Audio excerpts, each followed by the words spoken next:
नमस्कार शेतकरी बंधूंनो, मी ज्ञानेश्वर चिकणे. आज आहे 25 एप्रिल 2026. एकंदरच आपला अंदाज हा पुढील 7 मे पर्यंतचा आहे. तर हा अंदाज पण तुम्हाला मी एक पूर्वसूचना म्हणून दिलेला होता 4 एप्रिल रोजी. 4 एप्रिल रोजी आपण सांगितलं होतं की मे महिन्याच्या पहिल्या आठवड्यामध्ये चांगला जोरदार पावसाचा अंदाज आहे आणि अगदी त्या प्रकारे वातावरण बनण्याची पण देखील शक्यता आहे. तर आजपासून पुढील कोणत्या जिल्ह्यामध्ये पावसाचा अंदाज आहे पुढील म्हणजे 1 ते 2 दिवसाचा मी अंदाज घेणार आहे. एकंदरच आज आणि उद्या फक्त ह्या जिल्ह्यामध्येच पावसाचा अंदाज. त्यामध्ये लातूर, धाराशिव, नांदेड, बीड, परभणी, सोलापूर या भागामध्ये, थोडं म्हणजे दक्षिण महाराष्ट्रामध्ये थोड्याशा भागामध्ये आणि तुरळक ठिकाणी हलक्या स्वरूपामध्ये पावसाचा अंदाज आहे. तुरळक ठिकाणी पावसाचं वातावरण तसं हे मागच्या 2-3 दिवसापेक्षाच्या तुलनेने आज उद्या वातावरण कमी राहणार आहे. हे 2 ते 3 दिवस पुढे 26 तारखेपर्यंत 26-27 तारखेपर्यंत कमी राहणार आहे ह्या भागामध्ये आणि इकडे पण कमी राहणार आहे एकंदरच महाराष्ट्रामध्ये.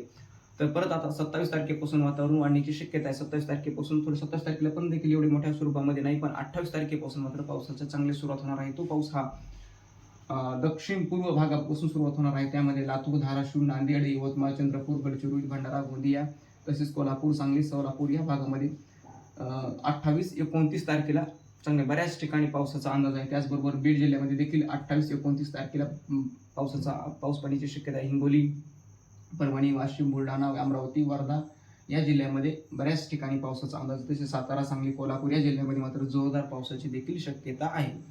तर आता 30 तारखेला मात्र 30 तारखेला पण अजून बऱ्याच ठिकाणी वातावरण वाढणार आहे. 30 तारखेला मराठवाड्यामध्ये तसेच विदर्भामध्ये मराठवाडा, विदर्भ, अमरावती विभाग, पुणे विभाग आणि नाशिक विभाग. तर नाशिक विभागमध्ये वातावरण कमी राहणार आहे 30 तारखेचं. पण मात्र मराठवाड्यामध्ये नांदेड, हिंगोली, लातूर, बीड, परभणी तसेच दक्षिण महाराष्ट्रामध्ये पुणे विभागामध्ये सोलापूर, सांगली, सातारा, कोल्हापूर या भागामध्ये मात्र जोरदार काही ठिकाणी पावसाचा देखील 30 तारखेला अंदाज आहे. 30 एप्रिलला बऱ्याच ठिकाणी अमरावती विभागामध्ये देखील, यवतमाळ, वर्धा या भागामध्ये बऱ्याच ठिकाणी जोरदार पाऊस पडण्याची शक्यता आहे शेतकरी 30 एप्रिलला. तर आता 1 ते 3 मेच्या दरम्यान पहा, 1 ते 3 मेच्या दरम्यान कोणत्या जिल्ह्यामध्ये पावसाची शक्यता आहे. एकंदरच भाग बदलत सुद्धा देखील तो पाऊस पडणार आहे. त्या 3 दिवसामध्ये या जिल्ह्यामध्ये पाऊस पडण्याची शक्यता आहे त्या बऱ्याच भागामध्ये. तर पूर्वेकडूनच पाऊस सुरू होणार. त्यामध्ये नागपूर विभाग, नागपूर, भंडारा, गोंदिया, चंद्रपूर, यवतमाळ, वर्धा या जिल्ह्यामध्ये देखील या बऱ्याच ठिकाणी मध्यम ते जोरदार पाऊस पडण्याची शक्यता आहे 1 ते 3 मेच्या दरम्यान. तसेच अमरावती विभागामध्ये अमरावती, अकोला, बुलढाणा, वाशिम, यवतमाळ या जिल्ह्यामध्ये देखील 1 ते 3 मेच्या दरम्यान बऱ्याच ठिकाणी पावसाचा अंदाज आहे. हलका त्या पुढे मध्यम स्वरूपामध्ये पडणार, तर काही ठिकाणी जोरदार देखील पडण्याची शक्यता आहे. तसेच मराठवाड्यामध्ये नांदेड, हिंगोली, परभणी, जालना, बीड, लातूर, धाराशिव, छत्रपती संभाजीनगर या भागामध्ये देखील, या जिल्ह्यामध्ये देखील बऱ्याच ठिकाणी पावसाचा अंदाज आहे. तो जास्त पावसाचं स्वरूप असणार आहे. त्यामध्ये बीड, लातूर, धाराशिव आणि हिंगोली, परभणी या भागामध्ये मात्र जास्त स्वरूपामध्ये पावसाची शक्यता आहे 3 मे पर्यंत. सोलापूर जिल्ह्यामध्ये सोलापूर, सातारा, सांगली, कोल्हापूर, सिंधुदुर्ग या जिल्ह्यामध्ये आणि पुणे या जिल्ह्यामध्ये देखील 1 ते 3 मेच्या दरम्यान बऱ्याच ठिकाणी मध्यम तर काही ठिकाणी जोरदार देखील स्वरूपामध्ये पावसाची शक्यता आहे. जोरदार स्वरूपामध्ये किंवा एखाद्या ठिकाणी मुसळधार स्वरूपामध्ये देखील पाऊस पडू शकतो.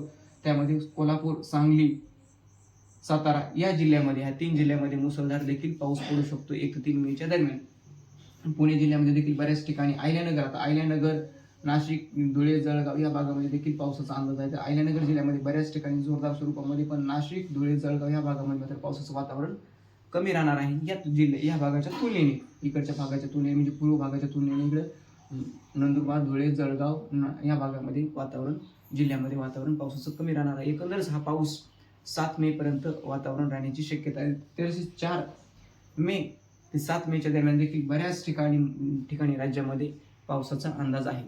तर हा झाला आपला अंदाज. आपल्या YouTube चॅनलला तुम्ही सबस्क्राईब जर केलं नसेल तर सबस्क्राईब करा, लाईक करा. धन्यवाद.